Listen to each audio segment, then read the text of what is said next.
And the homecoming for Livermore brought out the community to say a final farewell to him. Those that gave him a salute today included his alma mater. 23 ABC's Amani Stevens sharing what this day means for East High School. A journey that took 76 years. Back home to Bakersfield. Private First Class Joseph Robert Livermore served in World War II, but never returned. Now, on his return home, students, alumni, and staff line the streets welcoming Livermore back to his alma mater. So many things go through my mind because, first of all, he gave his life for our country. So he's a hero in my book. These pictures show a Livermore as a high schooler during his time at East Bakersfield, serving as junior president, a leader even then. I'm just happy to be here to represent the Marine Corps in his honor. Students took the time to show honor and pride and share that he was never forgotten. It was really a good feeling to honor someone that came to my school. An appropriate coincidence, a sea of red, white, and blue honoring a national hero also happens to be the school colors of East Bakersfield High. They're super excited to make the signs and to be involved in such an experience. An experience staff say hasn't been done here before and will stay in their memory. Students here, they might end up serving our country when they soon, so they don't really know what it's all about. It's something that stays with you for the rest of your life.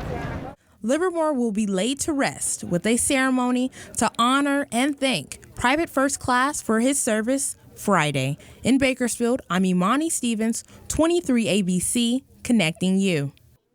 A lot of history there in East Bakersfield. Amani, thanks for that story. Air quality has long been a concern here in Kern County. Today, the Asthma Coalition of Kern County hosting its annual asthma conference. The event featuring guest speakers and providing information on community asthma education programs, air quality management and treatment. Officials say there is a high rate of asthma cases in Kern. Current data suggesting it's almost 1 in 4 people suffering from asthma, while the national average is about 3 times less.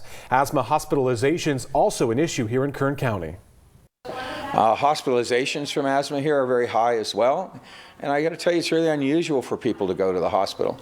Only a very tiny group of people with asthma usually end up admitted to a hospital. So here that rate is higher, again, than the state rate and one of the highest in the valleys. Those who have asthma got to learn about new ways to manage their condition. Experts saying technology being geared toward telling people with asthma what air pollution is like for that day is soon to be released.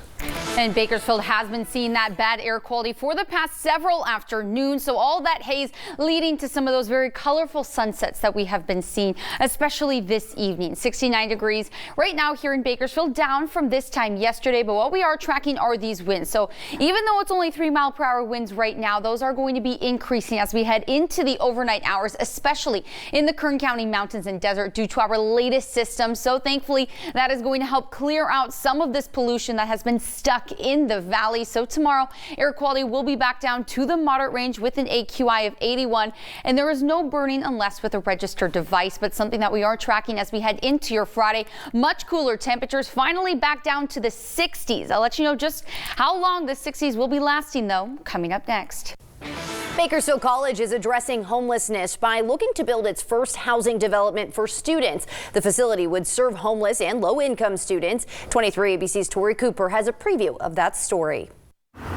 Coming up at 6, the Kern County Housing Authority along with Bakersfield College are considering building a new housing facility for homeless students. We'll tell you where and when you may see this happen and how students are feeling about it. Cal State Bakersfield looking to get the public involved in discussions about the homeless problem locally. Homeless in Bakersfield, a community discussion will be taking place at 6 o'clock tonight in the December reading room of the Walter Stern Library. Bakersfield Homeless Center Executive Director Lewis Gill, Sean Morrissey from the Union Station Homeless Services, and Dorothy Edwards from the Housing Works of California are scheduled to be on hand for the discussion. The event is open to the public. Coming up on 23 ABC News at 5, the number of people smoking cigarettes going down. Details on a new study released. Plus, new data shows Americans have racked up trillions of dollars in debt. What factors economists say are adding to the rising overall total? And our next cold front will be sweeping through the region tomorrow. I'll let you know what that means for winds and when we have the chance to see some rain coming up next. Welcome back. 2 murder trials out of Florida continuing today, including one where a man is accused of killing his girlfriend and her children. Court TV's Julie Grant has more on the proceedings.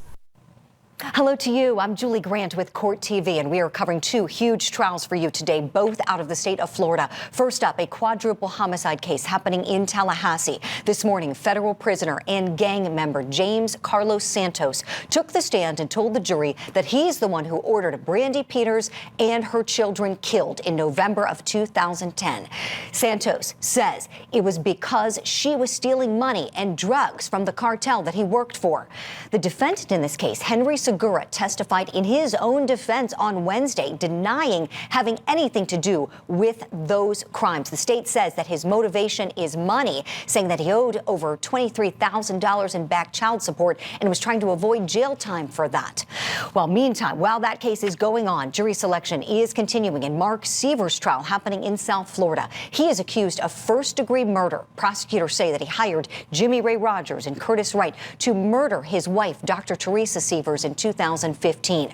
Rogers, you may recall, was convicted of second-degree murder just last month, and Wright has pleaded guilty, giving testimony in both of those cases. As always, you can count on Court TV Live for gavel-to-gavel coverage. I'm Julie Grant. Now back to you in the studio.